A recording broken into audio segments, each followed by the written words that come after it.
Well, happy Wednesday, everybody. Pastor Steve here. Thank you so much for joining me for today's devotion.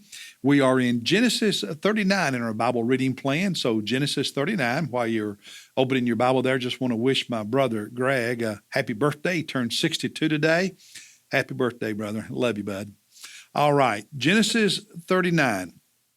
What I wrote in my journal after reading and reflecting on this chapter is that doing the right thing does not necessarily mean we don't suffer.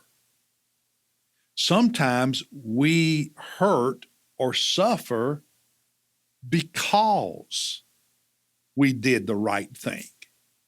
That's the takeaway for me in this. And Joseph is a good example of that truth, but it's another truth that we'll talk about at the end of this time together is that you may suffer, but in the long run, you win. So Joseph resisted, as you know from reading the chapter, the sexual advances of the wife of his master. He had been taken to Egypt, sold as a slave, and God had blessed him. And he was, think of him as the chief steward. He oversaw all the home possessions and transactions of his master.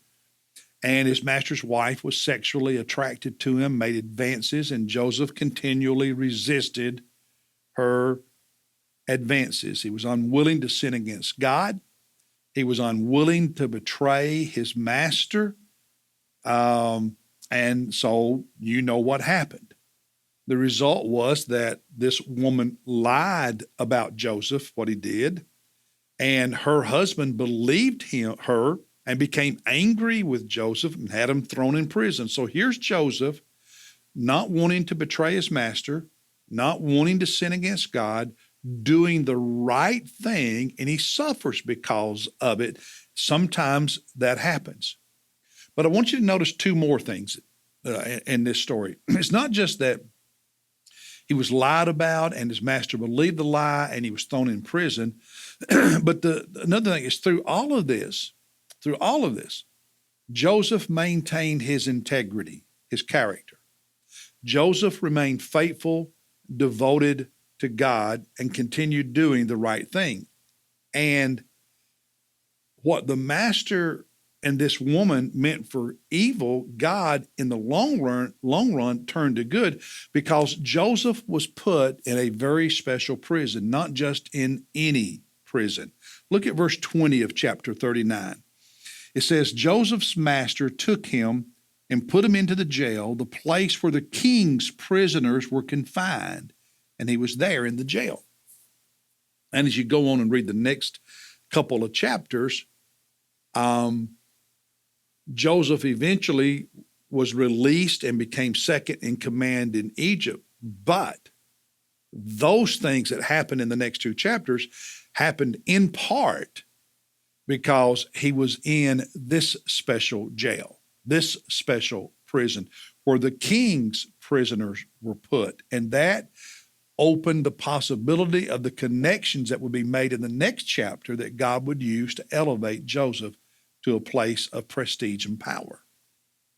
So, this is an example of God bringing good out of bad. Not that God causes the bad to happen, he doesn't. But when it does, because Joseph maintained his devotion to God and his character, his integrity, God brought good out of it. And that's what the Bible tells us, that God brings good out of bad. All things work together for good, Romans says. Not to everyone, but to those who love God and are called according to his purpose. Joseph had the call of God on his life, but Joseph loved God and he showed that. And so good came from it. But there's a final thing I want you to see, and it's this, that God continued to bless Joseph. God continued to give Joseph favor because of his faithfulness to God.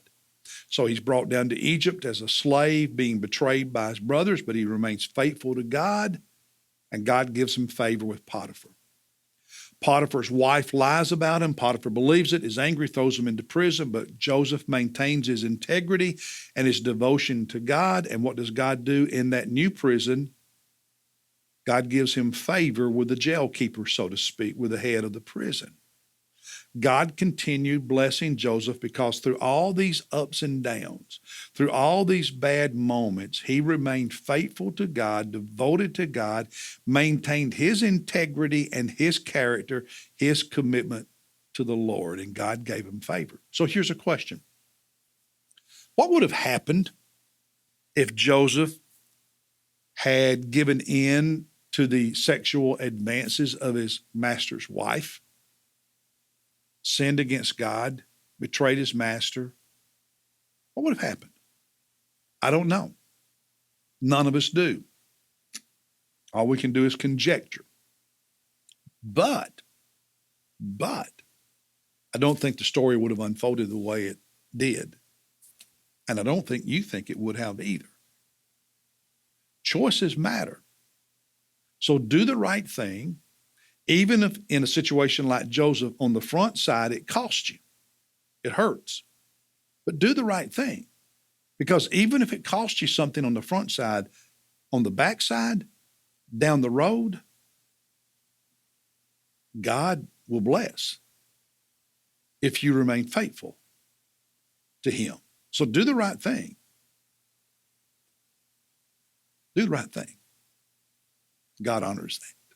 That's the devotion for today from Genesis 39. I look forward to seeing you tomorrow as we look at chapter 40 in this continuing story of Joseph. See you.